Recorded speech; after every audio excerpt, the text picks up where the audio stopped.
सतगुरु के योग कौन है इस विषय में बतलाया जाता है। गुरु का अर्थ होता है कि अंधकार को दूर करें। और अंधकार को दूर वही पुरुष कर सकता है कि जिसका अंधकार दूर हो गया है। नहीं तो आजकल क्या हो रहा है कि भुल्ला ने मुल्ला समझावे वे भी भुल्ला डोले। जो खुद ज्ञानी होता है वही एक प्रकार से दूसरे को ज्ञान दे सकता है, और जिसके पास ज्ञान नहीं है वो दूसरों को ज्ञान क्या देगा। अष्टावक्र नाम के एक ऋषि हुए हैं जिसके पिता का नाम था कहोर। उसकी कथा महाभारत में तो दूसरी प्रकार की आती है, किंतु महाभारत के लक्षण ही कह करके मैं संक्षेप से आपको बतलाता हूं कि उसे अष्टावक्र ने यह बात सुनी कि राजा जो जनक बहुत से हुए, उनमें कोई एक जनक की बात है कि राजा जो जनक है मनुष्यों को बुला करके ज्ञान पूछता है, जो ज्ञान बतला देता है तो राजा अपने सर्वस्व उसको अर्पण करने के तैयार है, किंतु जो ज्ञान नहीं बतलाता उसको कैद करते हैं। तो इसी निमित्त से उसके पिता को राजा ने कैद कर दिया था। तो अपने मामे को साथ में लेकर, इसके मामे का नाम उदालक था, तो वे राजा के यहाँ आए, राजा जनक के डोडी पर। और डोडीवान से कहा कि हम सभा में जाना चाहते हैं। डोडीवान ने कहा कि सभा के बीच के वहां जो है बालक नहीं जा सकते, सभा जो है सो वृद्धों की है। तो अष्टावक्र ने पूछा कि आयु में जो वृद्ध है उनकी सभा है कि ज्ञान में जो वृद्ध है उनकी सभा है। जब आयु के मां वृद्ध है उनकी सभा हो, बूढ़े बूढ़े आदमी को भेड़ा किया हुए, तो हमारा अधिकार नहीं है, हम लौट जाएंगे। और यदि ज्ञानियों की सभा है और ज्ञान में बड़ा वही बड़ा है तो हम जा सकते हैं, आप इस विषय में हमारे से साथ कर लीजिए। तो डोडीवान ने उसको कहा कि आप जा सकते वो वहां गया, उसके शरीर के मां 8 जगह बांक थी, इस वास्ते उसका नाम था अष्टावक्र। अब वो जाकर के खड़ा हो गया, हाथ पैर से किस तरह से बांका लगता है नाड़ और सब से।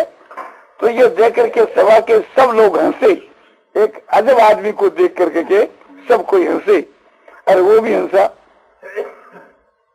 तो राजा ने पूछा कि ये सब लोग जो हंसते हैं इनका हंसना तो युक्ति युक्त है और तुम कैसे हंसते हो। बोले मेरा जो हंसना है वो युक्ति युक्त है, ये कैसे हंसे। बोले ये तो आपके शरीर के में 8 जगह जो बांक है इसको देख करके हंसे, इसलिए उनका हंसना युक्ति युक्त है।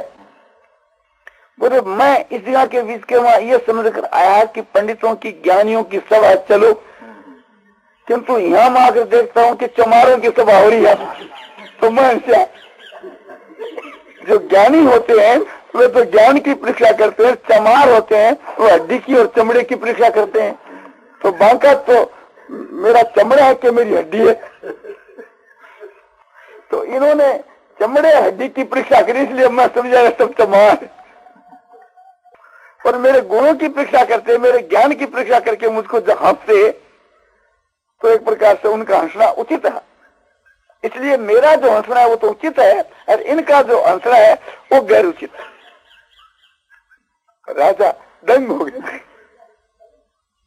राजा ने पूछा आप कैसे आए हो। बोले मैं तेरे को ज्ञान देने के लिए आया हूं कि आपको मालूम होगा ना, मेरे यहाँ ये कानून है कि जो घोड़ा है उसमें एक पैर तो रख दे हुए करके ज्ञान देवें। कितने देर में कि दूसरा पैर समझो कि घोड़े के पगड़े में रखने के इतने काल में, बोलो इतनी काल में तो मैं 3 बार ज्ञान दे सकता हूँ। तो राजा ने देखा कि ये आदमी तो बड़ा अजब है। तो राजा ने उसी वक्त घोड़ा मंगाया और घोड़े के पावड़े के वहां पैर रखा और रख करके कहा कि अब मैं दूसरा पैर रखता हूँ, ज्ञान दो। बोले मन को मुट्ठी में पकड़ो। बोले मन मुट्ठी में कैसे पकड़े? बोले इतनी बार मैं ज्ञान तो मैं उसको ही दे सकता हूँ कि जिसका मन मुट्ठी में हो। तो बोला कि मुट्ठी में पकड़ने का मतलब क्या कि मुट्ठी के बाहर मन नहीं जाना पा, इसके अंदर अंदर ही रहे। ये मन को मुट्ठी में पकड़ना है। बोला ऐसी बात तो कठिन है। कठिन है तो तुम इस प्रकार का सवाल क्यों पैदा करते हो? पहला ऐसे तैयार हो जाओ, तुम पात्र ही नहीं हो तो मैं ज्ञान किसको दूंगा? जो ऐसा पात्र होता है उसी को इतने क्षण में ज्ञान दिया जा सकता है कि इतनी बार में 3 दफा ज्ञान दिया जा सकता है। क्योंकि जिसके पास चीज होती है तो कहते ये लो इतनी बार तो लगेगी। तो चीज तो मेरे पास है, किंतु तुम कहते यहाँ डाल दो तो वो चीज कोई व्यर्थ खोने की थोड़ी है। पात्र भी तो चाहिए, वो चीज एक प्रकार से किस में डालू? तुम पात्र बनो। तो राजा ने सोचा कि बात तो ठीक। तो उसके बाद में बोले अच्छा महाराज मुझको आप ही पात्र बना। बोले पात्र बनाने में समय लगे तो कोई जरूरी नहीं, समय लगो। तो प्रथम तो जितने ब्राह्मणों को तुमने कैद कर रखा उनको सबको छोड़। क्यों कि भूल तो तुम्हारी और कायम करी उनकी भूल, तो यह अन्याय है। तो उन सब कैदियों को छुटाया और फिर राजा को उपदेश दिया। उस गीता का नाम अष्टावक्र गीता है। उसके बाद में राजा को ज्ञान हो गया कि जिनको पूर्ण ज्ञान हो, जो अपना अंधकार दूर कर चुका है, जो श्रोत्रिय ब्रह्मनिष्ठ है, भगवान ऐसे गुरु के पास जाकर शिक्षा लेने के लिए अर्जुन को गीता की 4थे अध्याय के 34 श्लोक में कहते तद्विद्धि प्रणिपाते न परिप्रश्नेन सेव्या उपदेशंति ते ज्ञानं ज्ञानिनः तत्दर्शिनः। तत्माना उस ज्ञान को तुम विधि माने जान। किस प्रकार से जानूं? साष्टांग नमस्कार करके। और किस प्रकार से जानूं? कि उनकी सेवा करके। और किस प्रकार से जानूं? कि प्रश्नोत्तर करके, निष्काम भाव से, निष्कपट भाव से, जिज्ञासु होकर के प्रश्नोत्तर करके। तो वे तत्वदर्शी ज्ञानी तेरे प्रति ज्ञान का उपदेश करेंगे। तत्वदर्शी ज्ञानी यानी श्रोत्रिय ब्रह्मनिष्ठ ज्ञानी। तो भगवान ने ये लक्ष्य बताए कि गुरु कैसा होना चाहिए कि तत्वदर्शी ज्ञानी महात्मा पुरुष होना चाहिए। 17 स्तंभ इन तीनों गुणों से अतीत होना चाहिए। और जो तीनों गुणों के साथ में मिला हुआ है वह दूसरे को गुणातीत नहीं बना सकता। जो देश से रहित है, जो विदेही है, वही दूसरे को विदेही बना सकता है। तो उस गुणातीत के कैसे लक्षण होते हैं, ये भगवान ने गीता की 14 अध्याय में 22 के श्लोक से लेकर के 25 के श्लोक तक बतलाया। यानी 4 श्लोकों में अर्जुन ने ये बात पूछी थी कि जो गुणातीत, जो महात्मा, जो पुरुष हैं, उनके आचरण और उनके लक्षण आप मुझको बतलाई। ये अर्जुन ने प्रश्न किया था। इसके उत्तर के बीच के भगवान है सो कहते प्रकाशं च प्रवृत्तिं च मोहमेव च पांडव न द्वेष्टि संप्रवृत्तानि न निवृत्तानि कांक्षति। जो गुणातीत जो पुरुष होते हैं उनके लिए भगवान कहते हैं कि प्रकाश और प्रवृत्ति और मोह ये पांडव इनके प्राप्त होने पर तो द्वेष नहीं करता है और इसके निवृत्त होने पर आकांक्षा नहीं करता। ये आकर के प्राप्त हो जावे तो उससे कोई द्वेष नहीं, आकर के प्राप्त हो जाओ तो हो जाओ, वो बुरा नहीं मानता, वो उससे कोई द्वेष नहीं करता। प्रकाश क्या कि शरीर के भीतर के बीच के वहां इंद्रियां मन इत्यादि में जो चेतनता आ जावे यानी जागृति हो जावे तो वो उससे अपने द्वेष नहीं करता, और जागृति की निवृत्ति हो जावे तो उसकी आकांक्षा नहीं करता। प्रवृत्ति माने एक प्रकार से चेष्टा, तो एक प्रकार से समझो कि न्याय युक्त कोई कार्य आकर के प्राप्त हो जावे तो वो उस प्रवृत्ति मार्ग से डरता नहीं, और एक प्रकार से यदि आपने वो प्रवृत्ति के अभाव के वहां उसकी आकांक्षा नहीं करता। इसी प्रकार से निद्रा जो है, मोह जो मन इंद्रिया के बीच के वहां मोह हो जाए यानी आलस आने लगे, यानी जो प्रकाश की कमी हो जाए या प्रकाश विलीन हो जावे, गाढ़ निद्रा आ जावे, तो ऐसी अवस्था के बीच के वहां उससे वो द्वेष नहीं करता। और निद्रा न आवे, आलस न आवे तो उसकी आकांक्षा भी नहीं करता।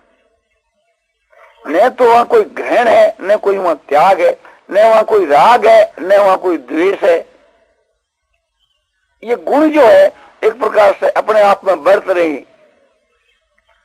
तत्वितु महाबाहु गुण कर्म विभाग हो गुणा गुणेशु वर्तन्ते इति मत्वा न सज्जति। भगवान ने गीता की 3 अध्याय के 28 के श्लोक में बताया कि हे महाबाहु, तत्ववेता जो पुरुष है, गुण और कर्म के विभाग को जानने वाले जो महात्मा जो पुरुष हैं, वे क्या देख रहे हैं कि संसार में गुण ही गुणों में बरत रहे हैं। खुद अकर्ता होकर के एक प्रकार से दृष्टा साक्षी होकर के केवल देख रहा है कि जो कुछ संसार में क्रिया हो रही है गुण ही गुणों में से बरत रहे हैं। जैसे गंगा बह रही है तो एक प्रकार से थी हम लोग देखते हैं कि गंगा बह रही है, न तो उसे न कोई द्वेष बुद्धि होती है और न कोई एक प्रकार से ये बुद्धि होती है कि कोई इच्छा की बुद्धि होती है। जो कुछ गंगा बह रही है देख रहे हैं। इसी प्रकार से संसार के वहां जो भी कुछ हो रहा है वे दशा साक्षी होकर के देख रहे। तो एक तो ये बात माने प्रकाश क्या है, सतोगुण का कार्य है, और प्रवृत्ति क्या है कि रजोगुण का कार्य है, और मोह क्या है कि तमोगुण का कार्य है। तो इनके प्रवृत्त होने के ऊपर अच्छी प्रकार से थी इनकी जब प्रवृत्ति हो जाती है उस समय के बीच में ये उसे द्वेष नहीं करता। इनके निवृत्त हो जाने के ऊपर ये उनकी आकांक्षा नहीं करता, इच्छा नहीं करता। जैसे किसी आदमी को नींद नहीं आती है तो इच्छा करता है कि नींद आवे तो ठीक है, और किसी को यदि अधिक नींद आती है तो ये इच्छा करता है कि नींद कम आवे तो अच्छा है। किंतु ये दोनों ही बात महात्माओं के मन नहीं होती। इसी प्रकार से थी समझो कि सब विषय में समझ लेना चाहिए। अब दूसरी बात बतलाई जाती है तो ये तो उनमें नहीं होता। होता क्या उनके बीच के में वो एक प्रकार से क्या करता है तो कहते हैं उदासीन वदासीनो गुणैर्यो न विचाल्यते गुणा वर्तन्ते इत्येव यो तिष्ठति निंगते। उदासीन आसीनो माने जो पुरुष है उदासीन की जो आसीन है माने बैठा हुआ है, स्थित है। उदासीन की जूं पक्षपात रहित की जूं निरपेक्ष हुआ, कोई बात से संबंध नहीं।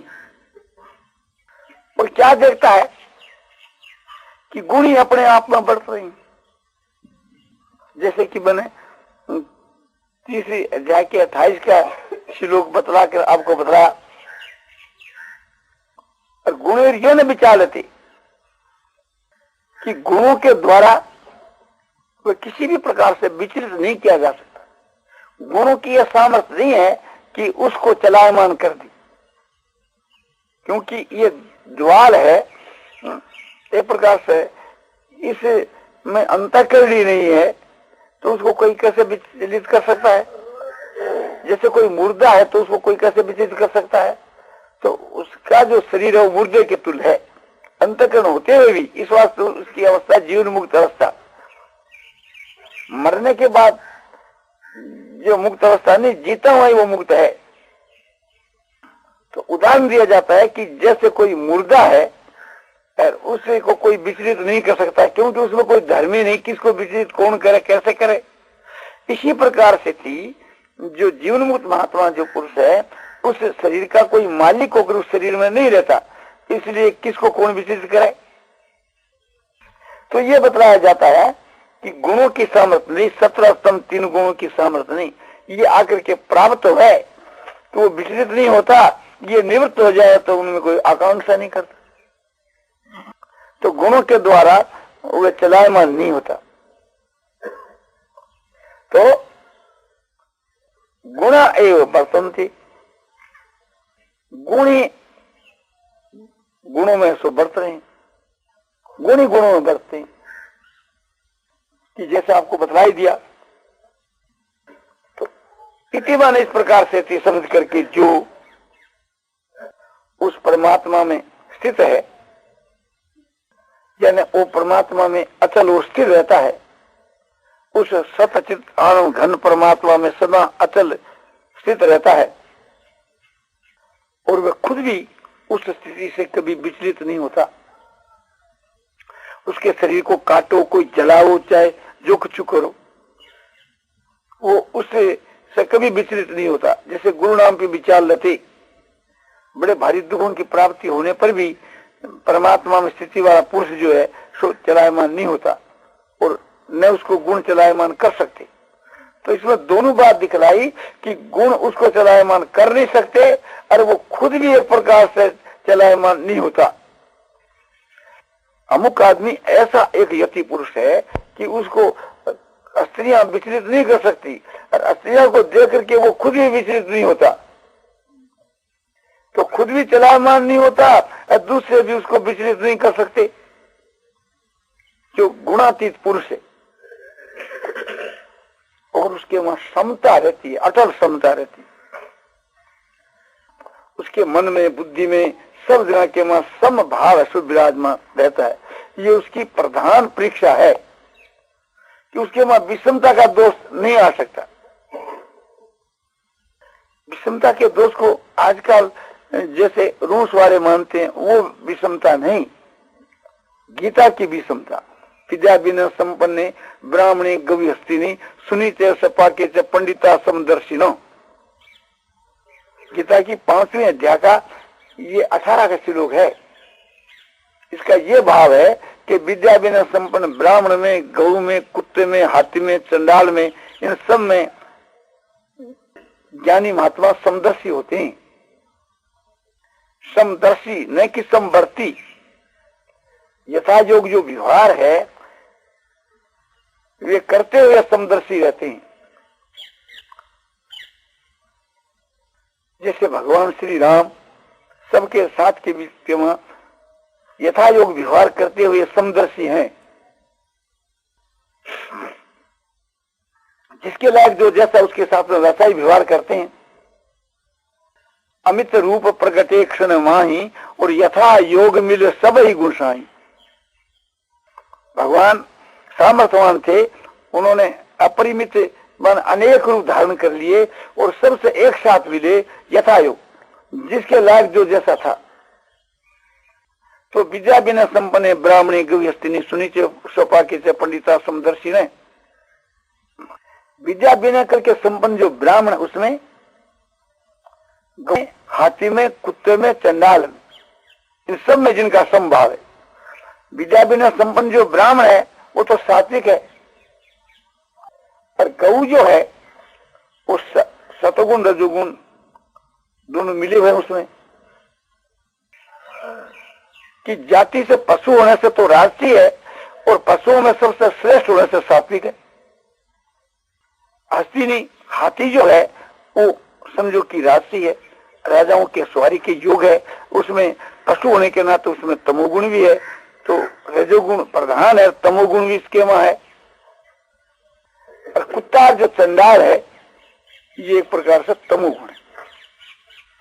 तो सात्विक, राजसी, तामसी ये जो पदार्थ बतलाए गए, इन सब के वहां ज्ञानी महात्मा समदर्शी होते हैं, उनके वहां समभाव होता है।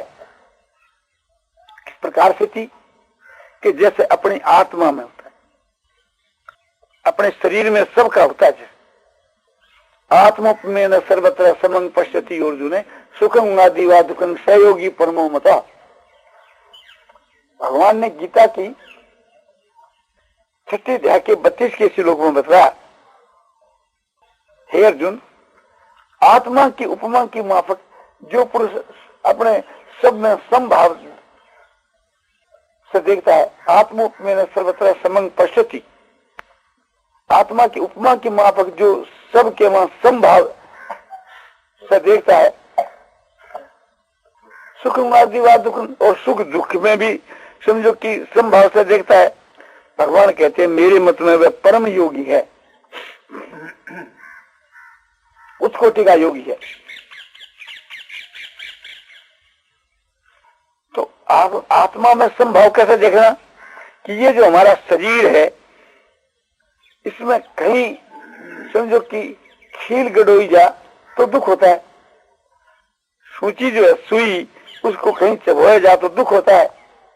कि सबके बीच के मां आत्म बुद्धि समान है और सबके मां ममता बुद्धि है कि ये मेरा हाथ, ये मेरा पैर, ये मेरा मस्तक है, एकदम सब में समानता है। और सुख और दुख में भी समता है, सब जगह समान भाव से दुख होता है, समान भाव से सुख होता है। किसी भी समझो कि अनुकूल वस्तु का स्पर्श करते हैं, कहीं से स्पर्श करते हैं तो सुख प्रतीत होता है, प्रतिकूल का कहीं स्पर्श करते हैं दुख होता है। अग्नि जो है वो कहीं लगावे तो कहीं अग्नि को छुआ दो दुख होता है। तो सब जगह के बीच के मां सुख और दुख समान है और ममता भी समान है और आत्म तो है, मान आत्म बुद्धि भी सबके बीच के मां सारे शरीर में समान है, किंतु व्यवहार समान नहीं। व्यवहार सो यथा योग, किसी के चरणों में हम नमस्कार करते हैं तो मस्तक लगाते हैं, ये नहीं कि उसको पैर छुआते या उसको पैर से ठुकराते। तो मस्तक जो हमारा है इसके साथ में जो हमारा व्यवहार है आदर का है, इस वास्ते इसका नाम उत्तमांग है, ये हमारे सारे अंगों में उत्तम है। तो सबके साथ में जो हम व्यवहार करते हैं उस समय के बीच में इसको सबसे उत्तम अंग समझते हैं। किसको विशेष आदर देना होता है तो उसके चरणों में मस्तक नमाते हैं, और किसको थोड़ा आदर देना होता है तो समझो कि हाथ जोड़ लेते हैं। क्यों? ये जो हाथ है ये एक दूसरे नंबर में आ गया। ये मस्तक जो है इसके साथ के मां तो ब्राह्मण का जैसा व्यवहार होता है और हाथों के साथ में क्षत्रिय के जैसा व्यवहार होता है। क्यों? कि भगवान के मुख से ब्राह्मण उत्पन्न हुए और भुजाओं से क्षत्रिय उत्पन्न हुए, और फिर नीचा चला जाता है तो हमारी ये जांग है इससे के साथ में हमारा वैश्य के जैसा व्यवहार होता है। कि जैसे कोई हमारा छोटे कायदे का लड़का आ गया और उसको हम आदर देते हैं तो झट उसको गोद में बैठाते, जंगा के ऊपर बैठाते, या हमारी जो स्त्री है तो उसको जंगा पर बैठाते हैं, या कोई हमारे से नीचे कायदा का होता है उसको जंगा के ऊपर उसको बैठाते हैं। तो इसका कायदा और तीसरे दर्जे चला गया, क्योंकि वैश्य जो है वो जंगा से, भगवान की जंगा से उत्पन्न हुए। और कोई एक प्रकार से थी और भी समझो कि नीचे कायदे का है कि वो हमारा पैर छूना चाहे तो हर एक से हम एक प्रकार से नहीं छूने देते, इसलिए कि भाई ये नीचे दर्जे की चीज है तो दूसरे ऊंचे दर्जे वाले आदमी को कैसे छूने देवें। किंतु कोई एक प्रकार से थी ब्राह्मण है और उसका शिष्य है या उसका कोई लड़का है, वो आकर के जब पैर छूता है तो एक प्रकार से थी उच्च कोटि के जो ब्राह्मण होते हैं तो एक प्रकार से न तो ये चाहते हैं कि हमारे पैर छुए, अरे न उनको मना ही करता है, क्योंकि पैर जो शूद्र के समान है। इससे थी एक प्रकार से भगवान के चरणों से शूद्र उत्पन्न हुए तो उसका कायदा और भी नीचा है। अरे किसी का भूल से पैर लग जाता है तो हाथ जोड़कर सूर माफ मांगते हैं कि हमारी गलती हो। और जो हमारी मलेच्छ इंद्रिय है, अछूत इंद्रियां जैसे उपस्थ और गुदा, एक प्रकार से वहां हमारा भी हाथ लग जाए तो हम उसको धोकर साफ करते, हमारा ही अंग है। किंतु जब कटाने का काम पड़े तो ये नहीं कि एक उसे वो मलेच्छ इंद्रिय हमारी उसको काट डालो। उस वक्त के वहां सबसे बढ़कर प्रेम हमारा वहां तो व्यवहार के मां तो भेद है, किंतु प्रेम में भेद नहीं, ममता में भेद नहीं और आत्मता में भेद नहीं, सब आत्म बुद्धि है। इसी प्रकार से विद्या विनय संपन्न जो ब्राह्मण है, गऊ है, कुत्ता है, हाथी है, चंडाल है, इन सब के वहां समभाव होता है। तो सबके वहां प्रेम समान है, सबका हित चाहते हैं और सब में आत्म बुद्धि है कि सब मेरी आत्मा ही है और व्यवहार उनके साथ में यथायोग करते हैं। अब दूध पीने की इच्छा है तो गाय का दूध पिया जाता है, नहीं कि कुतिया का दूध पिया जाए। यदि असवारी करनी पड़ती है तो गा पर नहीं चढ़ते, हाथी पर ही चढ़ते हैं।